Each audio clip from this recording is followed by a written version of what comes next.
Fiadanana. Ny tantarantsika an'io dia mitondra ny lohahevitra hoe ny fahasahiana mijoro vavolombelona.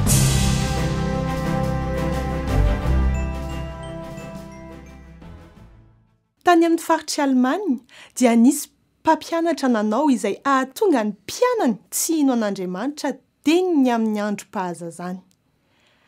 Indray andro, ny iray tamin'izy ireo dia nanery ny mpianatra iray kilasy rehetra mba hanoratra injato hoe tsy misy Andriamanitra.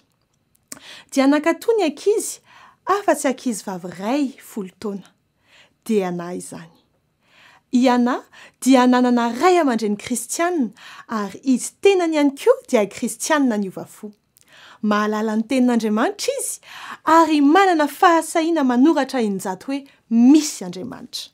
Natezitra mafy ilay mpampianana izany ary mbola noraonany ho velesiny izy sady nataony hoe rahampitso dia hanoratra hoay indronjato ianao hoe tsy misy Andriamanitra. Sady netomany ity zazavavy kely noho ny tonga tany an-trano ny tantara tamin-dreny ny zavan-tseho rehetra. Nanomboka tsy nanana herim-po intsony izy.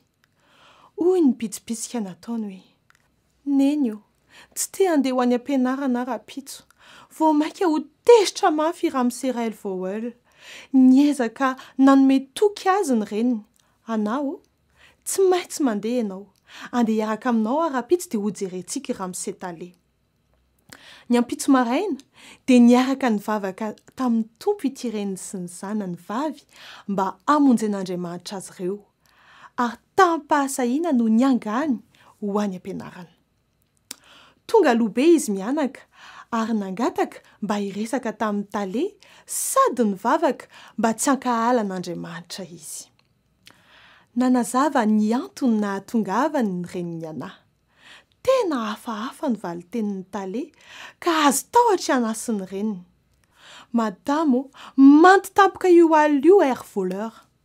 Noho ny fahasahiany ity ankizy vavy ity dia ilay tsipino anankiray tamin'ny andro mpianany dia mbola nahazo injato ny fanambarana fa misy Andriamanitra. Mifanena amintsika tsirairay amin'ny fomba tena manokana Andriamanitra araka ny haben'ny are-pahasoavany. Ny famindrampony tsy misy fetra dia afaka mikasika ny fo farany izay mafy sy maditra. Mitondra inona ho antsika ny manohatra an'Andriamanitra?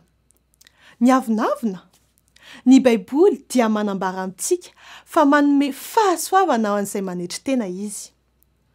Ny fanambonian-tena. Ny teny dia milaza amintsika ihany koa fa i Jesosy raha mbola olona aza dia tanteraka. Ny tanjon'Andriamanitra dia tsy niady amintsika fa ny hitondra fiadanana.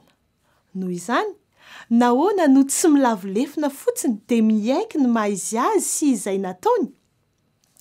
Mitadiava ny Jehova dia ny mbola hita izy, miantsoa azy dia ny mbola akaiky izy. Isaia 5:5-9. Manasanao aho hiarivavaka amiko. Raha io, androany manetry teny ary miaiky fa misy anao. Mibebaka ny amin'ny fahotako ary manaiky ny sorona izay nitanterahiny Jesosy zanakao mba ho famonjena.